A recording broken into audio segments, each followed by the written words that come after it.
আমার সারসিরে শরীফের পীর মরহুম এই যে গত 2 মাস আগে আমার হুজুর কেবল ইন্তেকাল করলেন, আপনারা শুনেছেন, এখানে দোয়াও করেছেন। হুজুর ইন্তেকালের 3 দিন পরে আপনাদের একজন পরিচিত আলোচক, সোশ্যাল মিডিয়ায় যিনি ভাইরাল একজন আলোচক, আল্লামা ওসমান গনি সালেহী সাহেব, তার ওয়াজ বক্তব্য আপনারা শুনেছেন বা তাকে অনেকে দেখেছেন।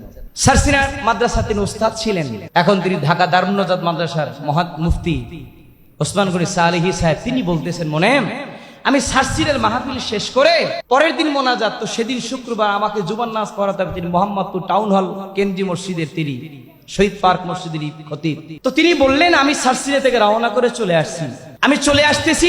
হুজুর বলেন একটু পরে যাও। আমি আরো ঘন্টাখানেক পরে রাত্র 12টার দিকে রওনা করলাম। তো পরের দিন যেহেতু আখিরি মোনাজাত, আমার হযরত পীর সাহেব হুজুর কেবলা রাহমাতুল্লাহ আলাইহি তার কথা বলতেছেন যে হুজুরের রাত্রে হয়তো বা 1টা 2টার দিকে বিশ্রামে যাচ্ছেন, হুজুরে শুয়ে আছেন।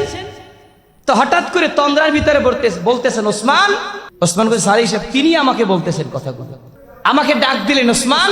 তো হুজুর কেবলার ডাক দেওয়ার সাথে সাথেই হুজুর কেবলার খাদেম তখন বললেন যে হুজুর ওসমান ভাই তো আপনার থেকে দোয়া নিয়ে তো চলে গেল ঘন্টা 2 আগে। হুজুর আর কিছু বললেন না, আবার চক্ষু বন্ধ করলেন। তো আমাদের হুজুর কেবলার খাদেম মাওলানা আব্দুল নূর ভাই তিনি ওসমান গনি সালেহীর সাথে ফোন দিলেন যে আপনি কত দূর গেছেন বাকি। হুজুর কেবলা জিজ্ঞেস করছে আপনার কথা।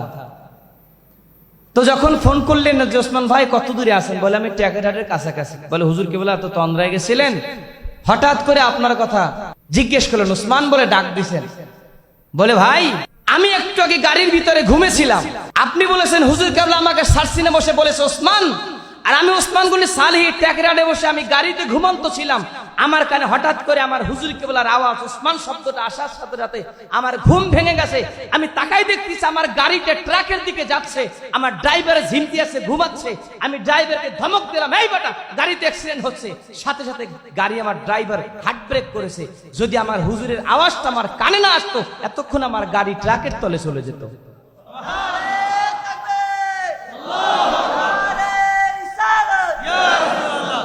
প্রিয় সুধী, প্রিয় হাজিরিন, আল্লাহর ওলিদের নজর আর আপনার আমার মতো সলিমুল্লাহ কলিমুল্লাহর নজর কি এক?